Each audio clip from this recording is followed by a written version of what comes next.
Gold, trusted gold buyers. మీరు తాకట్టు పెట్టిన బంగారాన్ని విడిపించి ఈ రోజు ఉన్న మార్కెట్ ధరకు కొనబడను. ఏంటి గారు, తహసీల్దార్ గారు పోలీసులు వచ్చారు. గ్రౌండ్ సెంటర్ లో మార్క్ అయ్యండి.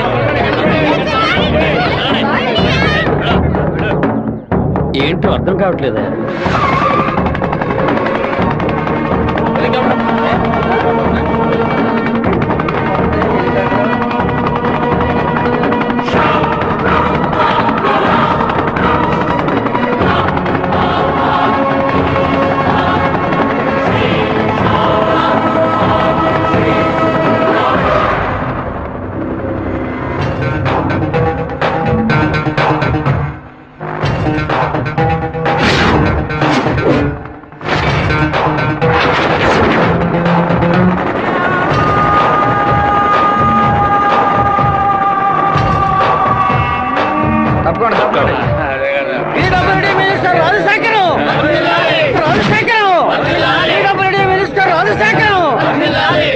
ఏంటయ్యా ఆశ్చర్యంగా ఉందా?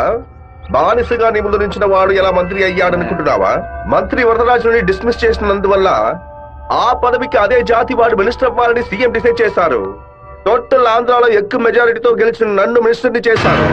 రాజ్భవన్ లో పదవి ప్రమాణం చేసిన తర్వాత ఆశీర్వాదం తీసుకోవడానికి సీఎం ఇంటికి కూడా వెళ్ళలేదు. ఫ్లైట్ పట్టుకుని రేణిగుంట ఎయిర్పోర్ట్ లో దిగి స్ట్రైట్ గా నీ ఇంటి ముందే హెలికాప్టర్ లో దిగాడ్రా. ఎందుకో తెలుసా? ఆ రోజు అంతమంది ముందు ఆ ఎమ్మెల్యే అని కూడా చూడకుండా నా చెంప మీద కొట్టావు కదా, ఆ అవమానాన్ని తుడిచి పారేయడానికి. ఇదిగో పప్పుల్లో కింగ్ పిస్తా, పదవుల్లో కింగ్ మంత్రిరా. ఆ పదవితో నిన్న ఒక ఆట ఆడిచిపోతే నా పేరు రాజశేఖర్ కాదు.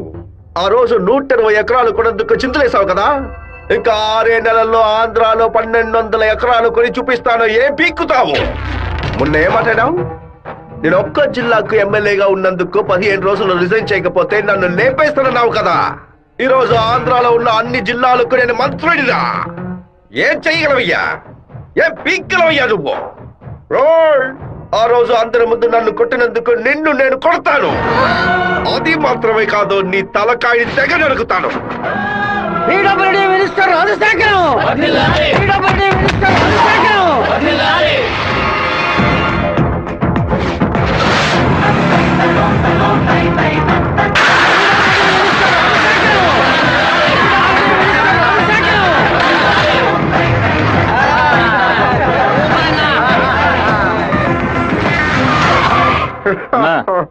నేను కలవాలని వీరభద్రం కొడుకొచ్చాడన్నా. వాడితో ఎంతమంది వచ్చారు? ఒంటరిగా వచ్చాడన్నా. రానివ్వు.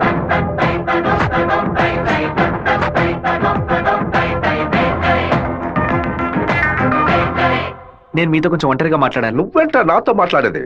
ఏదైనా అందరి ముందు చెప్పు. నేను ఒంటరిగా వచ్చాను, భయం లేకుండా. మీకెందుకు భయం? ఎవరికరా భయం? వెళ్ళవయ్యా, పోండి, బయటపోండి. ఏం మాట్లాడాలి? పప్పుల్లో కింగ్ పిస్తా, పదవుల్లో కింగ్ మంత్రి అన్నారుగా. వినడానికి బానే ఉంది, కానీ మీకు మ్యాటర్ తెలుసా? పచారీ కొట్టు లిస్ట్ లో కందిపప్పు, మినపప్పు, శనగపప్పు, పెసరపప్పు అని అన్నిటినీ కిలో లెక్కలో రాస్తారు. కానీ పిస్తా పప్పును మాత్రం 50-100 గ్రాముల లెక్కలోనే రాస్తారు. పాయసంలో కూడా ఎక్కువ వేయరు, తక్కువే వేస్తారు. దాన్ని ఎక్కువ కొంటే క్యాష్ అవుట్, ఎక్కువ తింటే ఆరోగ్యం అవుట్. అలాంటిదే మంత్రి పదవి కూడా. గుర్తుని మార్చి నొక్కామే అనుకో, పదవి లేక రోడ్లో నుంచోవాలి, లేకపోతే కోర్టులో నుంచోవాలి. ఇంతవరకు ఎవరైనా సరే మా నాన్నతో వెనక నుంచొని మాట్లాడారే కానీ ముందు నుంచొని మాట్లాడలేదు.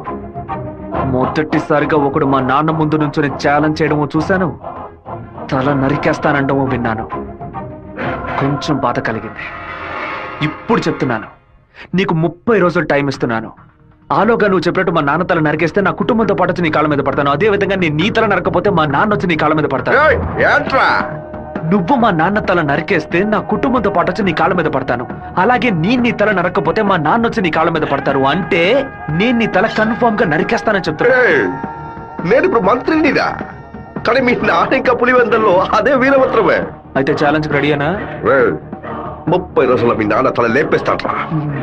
ఎవరిని లేపేస్తారో చూద్దామండి. అయితే మా నాన్న చెప్పినట్టు త్వరలోనే అనంతపురం డిస్ట్రిక్ట్ లో బై ఎలక్షన్స్ వస్తాయి అనుకుంటా. వస్తానండి.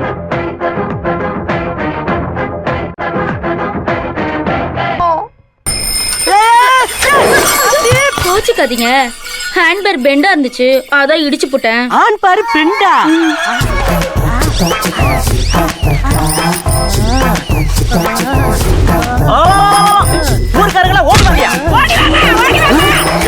ஒரு பொட்ட பிள்ளைய நட்ட நடு ரோட்ல இப்படி அசிங்கப்படுத்திட்டு இருக்க. அந்த புள்ள அங்கிட்டு நிக்குது, நான் இங்கிட்டு நின்று சைக்கிளுக்கு பெண்டு தானே எடுத்தேன். காலி பைய மாதிரி இந்த புள்ள கைய புடிச்சு இப்படி இழுத்தனா, இல்ல பொறுக்கி பைய மாதிரி இந்த புள்ள இடுப்ப புடிச்சு இப்படி கிள்ளனா, இல்ல முள்ள மாதிரி பைய மாதிரி இந்த புள்ளைய புடிச்சு இப்படி முத்தனா, காம குடிற மாதிரி பக்குவமா பாய விரிச்சு அதுல படுக்க வச்சு இவன் மேல பாய பார்த்தனா. விட்டுக்கடா விட்டுக்கடா, அவன் அப்படி பண்றானே. எல்லாரும் என்ன பாத்துட்டு இருந்தீங்க, நான் என்ன புதுசா ரியாக்ட் பண்றது? எதுவுமே பண்ணலன்னு சொல்லிட்டு எங்க கண்ணு முன்னாடியே எல்லாத்தையும் பண்ணிட்டியடா. இந்த ஓவராத்தையும் போயிட்டோமோ. எப்படா தப்பிக்கிறது? ஐடியா, இது இரும்பு செயின் இல்லடி, இரும்பு கோட்டை. எல்லாரும் உட்காருங்க. பயப்படுவாங்கன்னு பார்த்தா எல்லாரும் செட்டில் ஆகுறாங்க. இப்படி எல்லாம் ஆகணும் தெரிஞ்சுதான் நாங்க வரும்போதே பிக்கப் பண்ணிட்டு வந்தோம். என்னத்தடா? கருங்கல்ல தான். கராத்தா கும்கும்மே கருங்கல்ல கண்டா பயந்து ஓடிரு. இந்த கணேசி என்ன பண்ணுவே?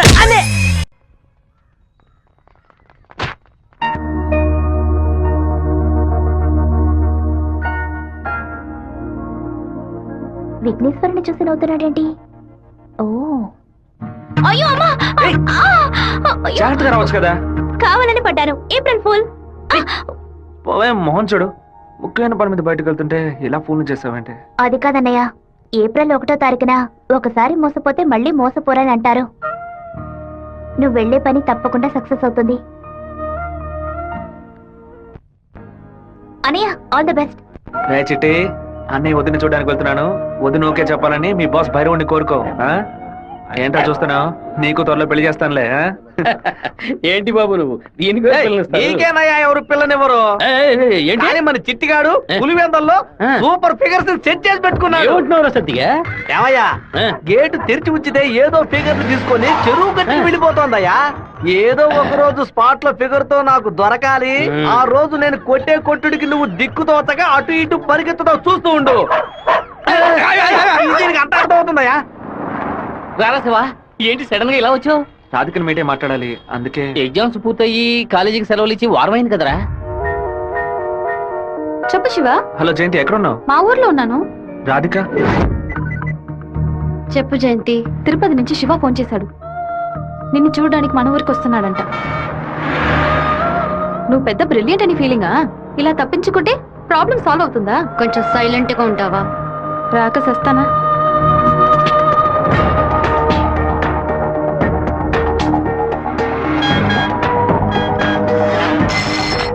హలో రే జయంతి, రాధిక 10:30 ఎక్స్ప్రెస్ బస్సులో తిరుపతికి వస్తున్నారా? ఆ బస్ కండక్టర్ నెంబర్ ఏంటో కనుక్కో. హలో, ఎవరు? అన్నా, శివన్ మాట్లాడుతున్నాను. వేంపల్లో 2 అమ్మాయిలు ఎక్కారా? అవును బాబు. నేను హైవేలో ఉన్న బ్రిడ్జ్ పక్కన వెయిట్ చేస్తూ ఉంటాను. ఆ అమ్మాయిలు కొంచెం దింపేస్తారా? అలాగే బాబు.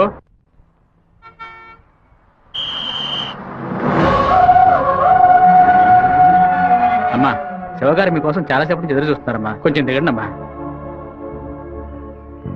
అమ్మా, మీరు దిగితేనే బస్సు బయలుదేరుతుంది.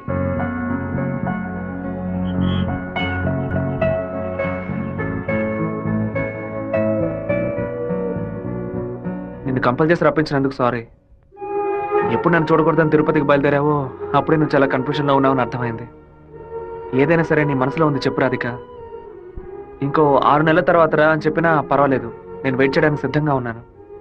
ఎప్పుడైతే నువ్వు నా కోసం దెబ్బలు తిన్నావో అప్పుడు నాలో ఏర్పడిన గిల్టీ ఫీలింగ్ వల్ల నీ మీద ప్రేమ పుట్టింది.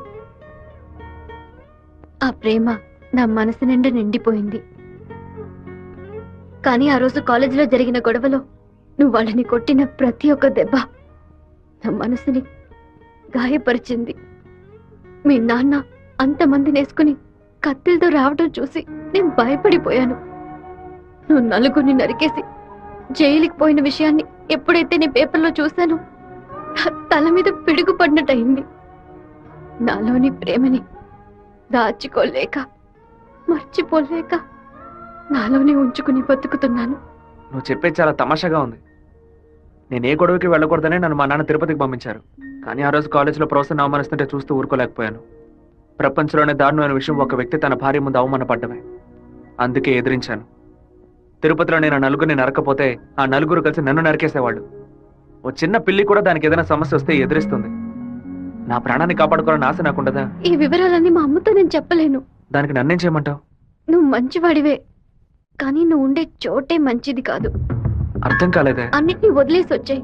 నేను నిన్ను అన్నిటినీ అంటే మా అమ్మ నాన్నల్నా, నా తోడ పుట్టిన చెల్లెల్నా, సొంత వాళ్ళనా, బంధువులు అందరినీనా, పుట్టి పెరిగిన ఊరునా, లేకపోతే కొలిచే కులదైవన్నా? ఎవరిని వదిలి రమ్మంటావు? అది కాదు మీ ఏయ్! నాన్న. మా నాన్న గురించి ఏమైనా మాట్లాడావో? ఆయన గురించి నీకేమైనా తెలుసా? జాతరలో మందు కొట్టి గొడవ పడి పచారీ కొట్లో వాదించుకొని టీ కొట్లో కొట్టుకొని చెరువు గట్టిన మర్డర్ అయి పోలీసులు 6 నెలలు ఎంక్వైరీ చేసి 2 ఏళ్ల తర్వాత కోర్టు తీర్పిస్తే 5 ఏళ్లు జైల్లోకి వెళ్ళి కూర్చుంటారు. వాళ్ళ కుటుంబం నడి రోడ్డున పడుతుంది. కానీ ఎప్పుడు గొడవ అవుతుందో అప్పుడే వాళ్ళని పిలిచి ఎంక్వైరీ చేసి 2 పీకి వాళ్ళిద్దరిని కలిపి బుద్ధిగా ఉండండి అని చెప్పి ఆ 2 కుటుంబాన్ని ఏ ప్రతిఫలం ఆశించకుండా కాపాడేవారనే మా నాన్న. చేత కట్టిపట్టిన ప్రతివాడు చెడ్డవాడంటే వీరభద్రస్వామి, ఛత్రపతి శివాజీ, కృష్ణదేవరాయలు, ప్రతాపరుద్రుడు వీళ్ళందరూ చెడ్డవాళ్ళ? కోపిష్టి కత్తి పడితేనే అది తప్పు, కాపలావాడు పడితే తప్పు కాదు. ప్రేమ కోసం ఏదేదో వదిలేసి రమ్మంటారు. కన్న తల్లిదండ్రులను వదిలేసి రమ్మన్న మొదట అమ్మాయివి నువ్వేనే. ఒకే గూట్లో ఉంటేనే అది కుటుంబం, 2 విడిగా ఉంటే అది నరకంతో సమానం. నీకు మీ అమ్మ ఎంత ముఖ్యమో నాకు మా నాన్న అంతకంటే ముఖ్యం. నిన్ను ప్రేమించిన పాపానికి ఏం చేయకుండా వెళ్ళిపోతున్నాను. ఇదే మాట ఇంకెవరైనా అనుంటే అక్కడే నరికి పాతేసేవాడిని. నన్ను అవాయిడ్ చేయడానికి నువ్వు వేరే ఏ కారణం చెప్పినా జీవితాంతం నిన్ను తలుచుకుంటూ ఉండిపోయేవాడిని. కానీ ఎప్పుడు మా నాన్ననో కారణంగా చెప్పావు, ఈ క్షణం నుంచి నేను మర్చిపోతున్నానే.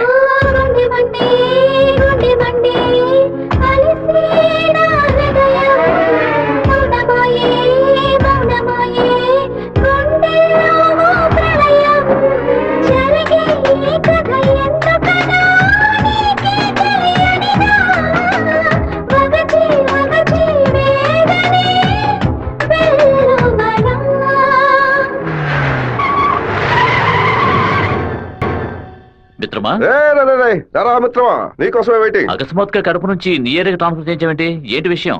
ఓ చిన్న ప్రాబ్లం. ఇప్పుడు నేనేం చేయాలో చెప్పు. ఆ వీరభద్రాన్ని అరెస్ట్ చేసి ఒక్కరోజు జైల్లో పెట్టాం. మా వాళ్ళని పంపి వాడిని లేపేస్తాను. దానికి ముందు జైలుకు తీసుకెళ్లే దారిలో వాడిని 2 నిమిషాల నా ఇంటికి తీసురా. వాడి చంప పతల కొడతాను. అది ఎందుకన్నా? ఇలాగేగా నా చంప మీద కొట్టాడు. దున్నపోతున్నారా? ఈ ఏరియాలోనే పెద్ద మనిషి అంటున్నావు, ప్లాన్ వేయకుండా అరెస్ట్ చేయడం కష్టం. ఓ పని చేద్దాం, బెజవాడ మెయిన్ బజార్ లో ఉన్న ఒక కొట్లో 100 రూపాయల దొంగ నోటు మారుస్తూ మనవాడు ఒకడు అరెస్ట్ అయ్యాడు. వాడు అనంతపురంలో ఉన్న ఒకటి పేరు చెప్పాడు. వాడి దగ్గర 10,000 రూపాయల దొంగ నోట్లున్నాయి. ఇప్పుడు కేసు నా దగ్గరకు వచ్చింది. నేను వాడిని ఓ 4 పీకులు పీకితే వాడు అనంతపురంలో ఉన్న వీరభద్రుడే ఈ దొంగ నోట్లకి హోల్సేల్ డీలర్ అని ఓ స్టేట్మెంట్ ఇస్తాడు. వాళ్ళ ఇంట్లో 4 లక్షల దొంగ నోట్లు పట్టుకుంటాం. నీ ప్లాన్ ని తీసుకెళ్లి చెరువులో పడే. దుండపోతా 4 లక్షల దొంగ నోట్ల ఆడిట్లో ఎలా ఉంటాడు? అందుకు నువ్వున్నావు కదా, నువ్వు మంత్రివి, నీ చుట్టూ ఇంత బలగం ఉంది, ఇంత చిన్న పని కూడా నువ్వు చేయలేవా? బ్యాట్ లేకుండా సిక్సర్ కొట్టావు కదరా, జీనియస్ రా నువ్వు. ఎవరి కొమ్మని నరికేసింది? తెలీదు బాబు. తీసి పక్కనేయండి. చెప్పండి మన అన్న. ఇంటికి సెర్చ్ వారెంట్ తో పాటు డిఎస్పీ ఆఫీస్ నుంచి ఒక పెద్ద టీం వస్తోంది. విషయం ఏమిటో నాకు కూడా తెలియదు. ఇదంతా రాజశేఖర్ గడి పనే. పదవి చేతిలో ఉంది కదా అని పగ సాధిస్తున్నాడు. ఇది నరికినట్లేదు, విరగొట్టినట్టుంది. అవునా మామా? శివ అటు చూడు.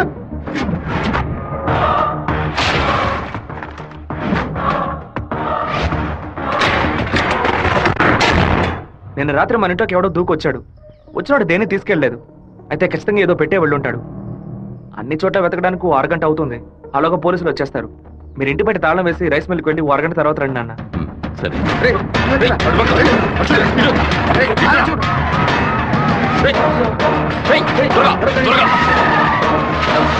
అన్ని దించండి.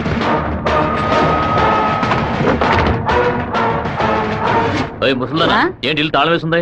అమ్మగారు గుడికి వెళ్ళారు, అయ్యగారు రైస్ మిల్కి వెళ్ళారు. ఉండండి, ఫోన్ చేసి రమ్మంటాను. ఆ తిళ్ళని చూసారా? చూసాండా? లోపల చూసారా? లేదురా. ఏంటి సార్ పెద్ద టీంతో వచ్చారు? ఆ పచ్చ చూస్తాను. నా ఇంట్లో దొంగ రోడ్ల అని ఎవరు చెప్పారు? మీకు చెప్పాల్సిన అవసరం లేదు. సచ్ వారెంట్ ఉంది. వాడు తిన్నే పెట్టుంటాడు. రండి. వెతుక్కోండి. చూసుకోండి సార్.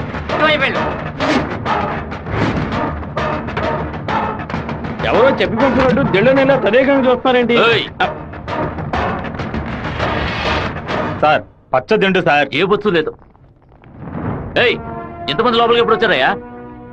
ఏమైంది? ఇల్లు మొత్తం వెతికేశాం, ఎక్కడా లేదు. కనీసం అరెస్ట్ అయినా చేయరా? కారణం లేకుండా ఎలా అరెస్ట్ చేయమంటావు? ఏదో ఒక కారణం చెప్పి వాడిని అరెస్ట్ చేసి చావరా.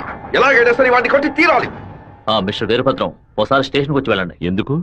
మీ ఇల్లంతా సోదా చేశాం కదా, ఏమీ దొరకలేదని రాసిచ్చి వెళ్ళండి. నమస్తే డిఎస్పీ సార్. కొత్తగా స్టేషన్కి వచ్చి రాసిచ్చేసి వెళ్ళమంటారేంటి?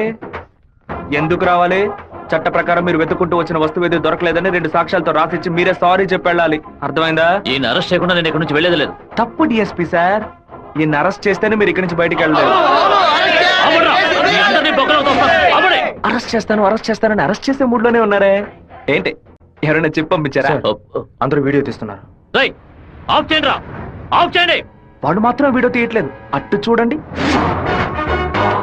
అరగంట ముందు మీరు రావడం, మాట్లాడడం, ఇంట్లోకి వెళ్ళడం, ఇంట్లోంచి బయటకు వచ్చి ఇంట్లో ఏం లేదని చెప్పడం, అన్నిటికీ మించి కంపల్ చేసి మా నాన్న అరెస్ట్ చేస్తానని చెప్పడం అన్ని ఇందులో రికార్డ్ అయ్యాయి. ఈ వీడియో నేను సీఎం సెల్ కి ఫార్వర్డ్ చేశాను అనుకోండి, మీ ఉద్యోగం పోయిందని మీ సెల్ కి మెసేజ్ వస్తుంది. ఏంటి పంపించమంటారా? తమిళ సెల్ రింగ్ అవుతున్నట్టుంది. ఊరి వాళ్ళందరూ ఒకటైపోయారు. ఇక్కడ జరిగినంత వీడియో కూడా తీశారు. నేనేం చేయలేకపోతున్నాను. జాగ్రత్తగా డిఎస్పీ సార్. ప్రేమతో మా వాళ్ళు చేత్తో కత్తిపుచ్చుకొని గట్టిగా వాటేసుకుంటారేమో.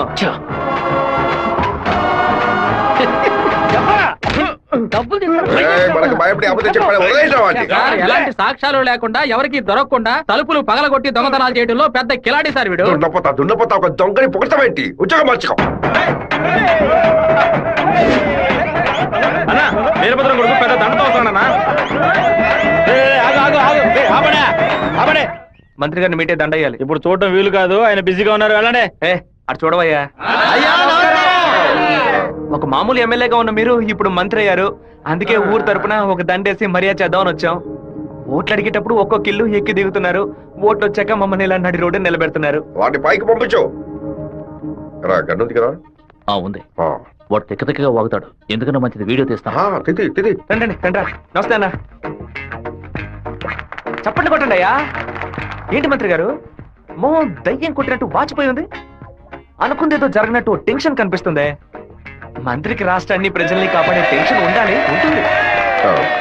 సంబంధం లేకుండా కొడుతున్నారంటే ప్రజలు చప్పట్లు కొట్టేశారు. ఇక నేను బయలుదేరుతాను సార్. డిఎస్పీ సార్, మీ సెల్ లో కెమెరా ఆన్ అయింది. ఆఫ్ చేయండి సార్, బ్యాటరీ లో అవుతుంది. వస్తాను సార్. దున్నపోతా ముసలిది ఓపెన్ గా వీడియో తీస్తే కనపడలేకపోయావు. నువ్వు దాచి వీడియో తీస్తే వాడు కనిపెట్టాడు. అది కాదు, రికమెండేషన్ లో జాయిన్ అయితే ఇలాగే ఉంటుంది. అయ్యా ఫోన్ ఏంటి? మీ ఫోన్ చేయకుండా పక్కడు ఫోన్ చేశారని చూస్తున్నారా? కొన్ని ముఖ్యమైన విషయాలు మాట్లాడడానికి మీ ఫోన్ చేస్తే అది రేపు విట్నెస్ అవుతుంది కదా. మా ఇంట్లో చెప్పులు వేసుకొని మా నాన్న కూడా రారు. పోలీసు వాళ్ళు బూట్లతో పూజగా దాకా వచ్చేలా చేసావు కదా. ఇప్పుడు మా ఇంట్లో నువ్వు పెట్టావే 4 లక్షల రూపాయలు దొంగ నోట్లు. ఆ డబ్బు ఇప్పుడు మీ ఇంట్లోనే ఉంది. ఎందుకు అనవసరంగా చప్పట్లు కొడుతున్నారని అడిగావుగా. డబ్బు పెట్టేసామని సిగ్నల్ ఇవ్వడానికే. నువ్వు పంపించింది పోలీస్ డిపార్ట్మెంట్, స్టేట్ బోర్డ్. కానీ నేను పంపిస్తుంది anti corruption CBI, central board. Tough syllabus. ప్రశ్నలు అవి కొంచెం బ్రిలియంట్ గా ఉంటాయి. బెజవాడ నుంచి వాళ్ళు బయలుదేరి చాలా సేపు అయింది. నీ వల్ల అయితే వెతికి కనిపెట్టు.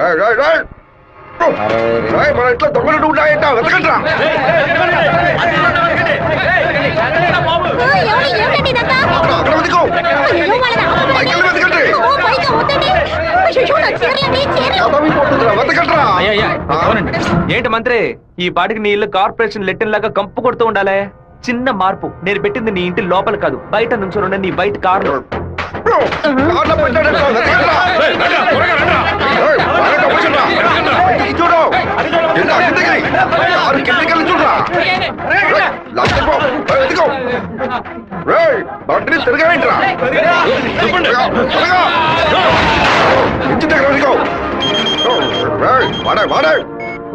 డబ్బు ఎక్కడ ఉందో చెప్పరా? చెప్పంటావా? నీలాంటి నీచులు కొంతమంది పెళ్ళానికి తెలియకుండా దాచుకుంటారే అక్కడ. పిల్లలకి తెలియకుండా ఏం దాచుకుంటా?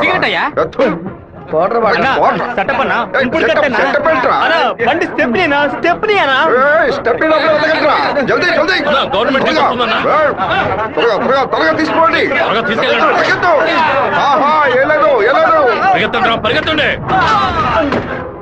నమస్కారం అయ్యా, నేను మున్సిపాలిటీ నుంచి వస్తున్నాను. మీ ఇంట్లో దోమలు ఎక్కువగా ఉన్నాయని ఫోన్ వచ్చింది. అందుకే జేఈ గారు పంపించారు సార్. ఎక్కడ కొట్టాలండి? 1000 దోమలు నా బండిని బోర్లా పడేసి పక్కన తోపుకుపోయాయి. వెళ్ళి కొట్టండి.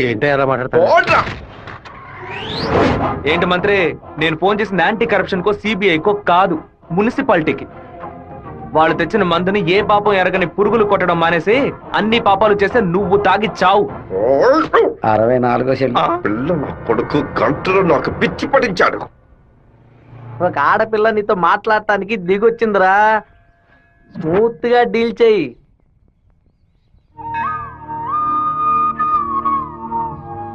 ఎందుకు రమ్మన్నావు? ఏంటి విషయం? మనిద్దరం ఇప్పుడే పెళ్లి చేసుకుందామా? ఇప్పుడే, ఈ క్షణమే దేవుడి కడప గుళ్ళో పెళ్లి చేసుకుందాం. ఏమంటున్నావు? దయచేసి నన్నే అడగొద్దు. ఆ రోజు పిచ్చి పట్టి అలా మాట్లాడాను. ఏదో కన్ఫ్యూషన్ లో భయంలో మీ నాన్న గురించి తప్పుగా మాట్లాడాను. ఎప్పుడైతే నువ్వు నన్ను మర్చిపోతానని చెప్పావో ఆ క్షణం నుంచి నువ్వే నాకు ఎక్కువగా గుర్తుకొస్తున్నావు. నువ్వు లేకుండా నేను బతకలేను శివ. ఈ కొట్టుకోవటం, నరుకోవటం, సెటిల్మెంట్లు వీటితో నాకు అసలు ఏ సంబంధం లేదు. నువ్వంటే నాకు చాలా ఇష్టం. నువ్వు నాకు కావాలి.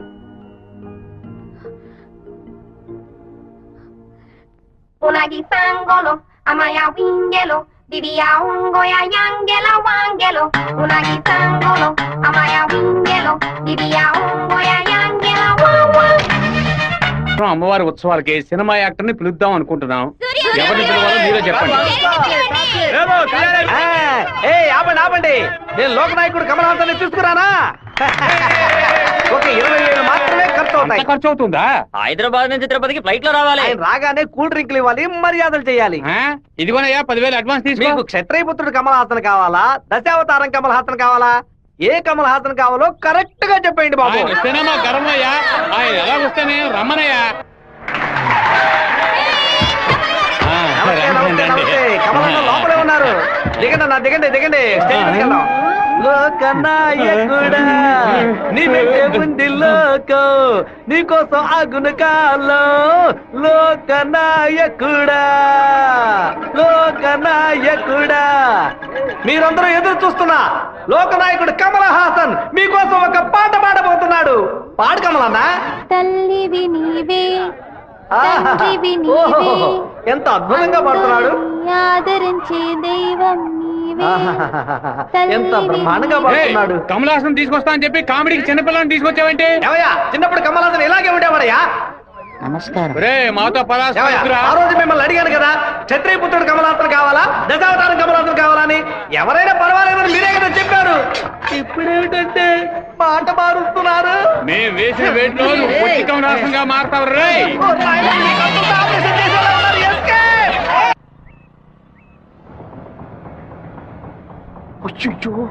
నాన్న బండి మనల్ని ఫాలో చేసుకుంటూ వస్తుంది. తిరిగి చూడకు. బాగా దొరికిపోయాం. దిగు. ఆయన దగ్గరకు వచ్చారంటే టక్కుని కాళ్ళ మీద పడు. అర్రే ఏంటి బాబు, నాన్నగారని కూడా భయపడ్డారా? ఎవరు తను? తనే ఏప్రిల్ ఫూలా? బైక్ లో తిరుగుతున్నారేంటి? ఎవరు చూడరానా? లేదు, ఇవాళే ఫస్ట్ టైం. లవ్ వర్కౌట్ కాకముందు విపరీతంగా బాధపడ్డావు. వర్కౌట్ అయిన తర్వాత నాకు చెప్పనే లేదు. అన్నీ నేనే తెలుసుకోవాలి. So sweet. నేను భయపడిపోయాను తెలుసా. నువ్వెంత స్వీట్ అయితే మీ వాళ్ళకి ఎంత స్వీట్ గా ఉంటారో. రేపే మీ ఇంటికి వస్తున్నాను. సూపర్ గా వచ్చి దిగుతాను చూడు. ఎవరమ్మా నువ్వు? మీ అయ్యగారిని కలవాలి.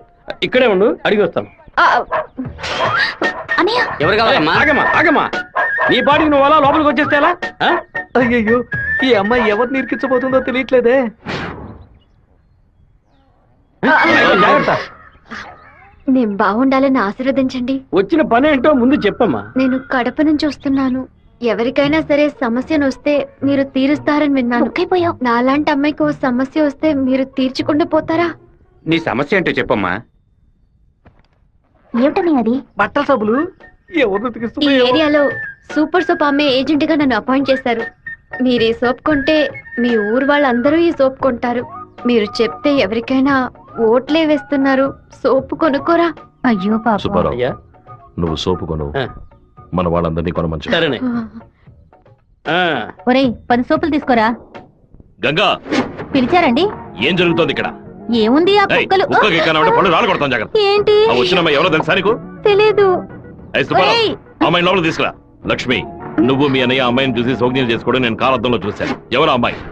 రామ్మా. కూర్చో. వేంపల్లిలో మీ అమ్మ నాన్న ఎవరు? మా నాన్న పేరు మధుసూదన్ రావు, అమ్మ పేరు పద్మావతి. మీ నాన్న చనిపోయారు కదా? మీకు అన్ని విషయాలు తెలుసు అనుకుంటా. నువ్వు ఇక్కడికి రావడం మీ అమ్మకి తెలుసా? తెలుసు.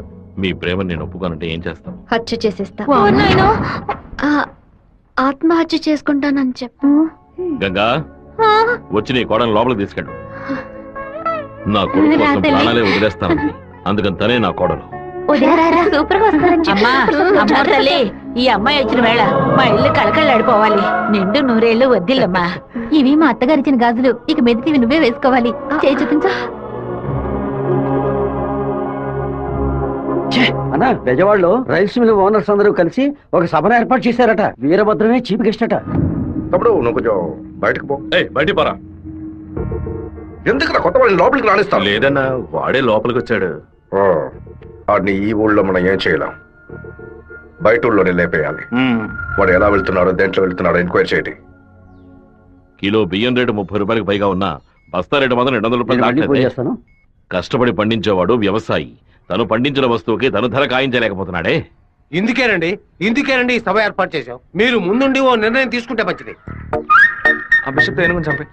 బావా, ఈ ఆట పేరేంటి? చెస్సురా. తెల్లదొరలు చదరంగానికి కూడా వెరైటీగా పేరు పెట్టారు. దాన్ని త్వరగా కోసం అయ్యో వదిలేస్తాడు చూడు. పట్టుకోరా, పట్టుకో పట్టుకో. ఆ కోడిని ఎవరు పట్టుకుంటారో వాళ్ళకి మంచి బహుమానం ఇస్తారు. చూస్తారంటే పట్టుకోండి. ఏ ఫారం కొడి, ఏంటి నాటుకోవడం జరుగుతున్నావా?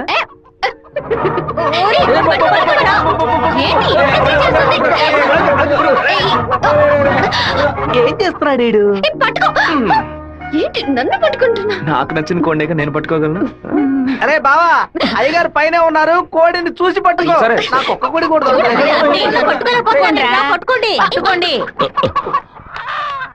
ఇదిగో, నువ్వే పట్టుకున్నానని చెప్పు. వెళ్ళు. చూసారంట్రా, నా కోడలి వాళ్ళ కోడిని పట్టుకుంది.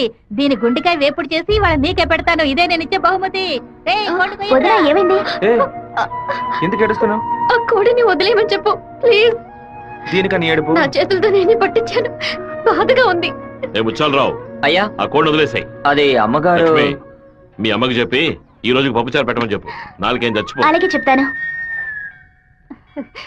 ఏంటి నేను లోపల వెయిట్ చేస్తుంటే ఇక్కడ దిక్కులు చూస్తున్నా? మీరు 2 ఏళ్ల తర్వాత బాంబే నుంచి వచ్చారు కదా, అందుకని మా అన్న తమ్ముడు మా కుటుంబ సభ్యులంతా మిమ్మల్ని చూడడానికి వస్తున్నారు. అక్క, ఇదిగో నీ సైకిల్. ఏంటి మా సైకిల్? ఓవరాల్ చేసి నీ మొగుడు ఇంట్లో పెట్టమని చెప్పాడు. కూడా నేను ఎప్పుడు వదిలేను నీ దగ్గర సైకిల్? అయ్యో మీరు కాదన్నా, ఈ అక్క మొగుడు. ఇంతకీ నువ్వెవరు? ఈ తమ్ముడివా? ఏంట్రా వాగుతున్నావు? 6వ నెంబర్ ఇల్లు ఇదే కదా? అవును. ఈ ఊరు పేరు కళ్యాణ దుర్గమే కదా? అయితే ఇది మీ సైకిలే. ఇంటికి తీసుకొచ్చి 100 మంది నీ మొగుడే. ఏంటి నేను లేని టైంలో వ్యాపారం చేస్తున్నావా? చేసిందంతా చేసి నటిస్తున్నావా? వీటి పేరు అడగకుండా వచ్చేసామే. ఏమండే, వినాయకుడి గుడి వీధి ఇదేనా? కాదు, ఆయన తమ్ముడు కుమారస్వామి ఇది. ఊరు నాయను, తప్ప డ్రెస్ లో సైకిల్ ఇచ్చొచ్చానే. ఎంత ధైర్యం పని చేస్తావే? చెల్లిని ఎందుకు కొడుతున్నావు?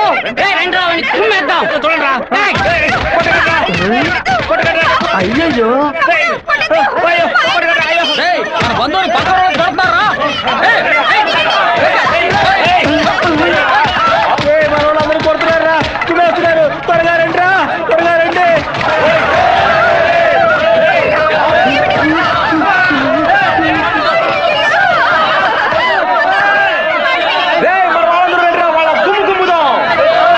ఏం జరగబోతుందో తెలియట్లేదే. ఎంతో పెద్ద యాక్సిడెంట్ అయిపోయింది. మీ కుటుంబంలో ఏ సమస్య లేదు కదా? ఒక్క సైకిల్ తో మొత్తం ఊరిని నాశనం చేసావు కదరా దుర్మార్గుడా. ఎందుకక్క ఇట్ట పీకావు? పీకుడంటే ఇది కాదురా, నా పీకుడు 11 టన్నుల బరువుతో సమానవరా.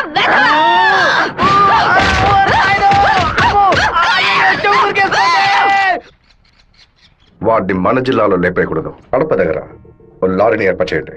వాడు వేస్తున్న బండిని గుద్ది ముక్కలు ముక్కలు చేయండి. ఏ గ్రూప్ చేస్తుంది? నంద్యాల వెంకట్రావు గ్రూప్ అన్న. పని పూర్తి అయితే ఒక ఏరియా ఇస్తానని చెప్పు, సంపాదించుకోలేనా? చెప్పయ్యా. విషయం ఏమిటో తెలియదు, ఇక్కడ చాలా హడావుడిగా ఉంది.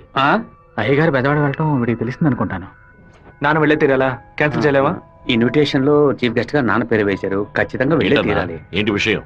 ఏం లేదు నాన్న, మంత్రి ఏదో ప్లాన్ చేస్తున్నట్టున్నాడు. మీరు కార్లో వెళ్ళదు, ట్రైన్లో వెళ్ళండి. బెజవాడికి ట్రైన్? సరే అలాగే.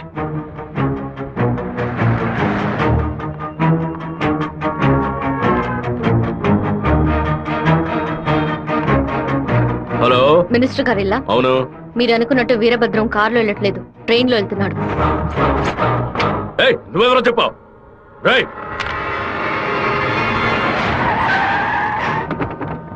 నన్ను రాత్రి మీటింగ్ అవగానే వెంటనే బయలుదేరదు. రేపు ఉదయం బయలుదేరండి. నేను అయ్యప్ప రైస్ మిల్ ఓనర్తో మాట్లాడాను. వాళ్ళ ఇంట్లోనే మీరు ఉండొచ్చు. సరే వీరభద్రం ట్రైన్లోనే వెళ్తున్నాడన్నా. అయితే మనం వాళ్ళని వేముల స్టేషన్లో ఎక్కమనం. కడపలో వాడు దిగిన వెంటనే జనాల్లో కలిసిపోయి గత్తిలు విషం పూసి కొచ్చేయమనం. మనసు ఎందుకు అదోలా ఉందిరా. మనం కూడా ట్రైన్లో వెళ్దాం. కనీసం 20 నుంచి 25 పోట్లైన వాడి మీద పడాలి. ఆంధ్రాలో జరిగిన మర్డర్లో ఇదే భయంకరమైన మర్డర్ గా ఉండాలి. హలో, నేను నాన్నతో బెజవాడ వెళ్తున్నాను. రేపు ఉదయం వస్తాను. అది చెప్పడానికి ఫోన్ చేశాను.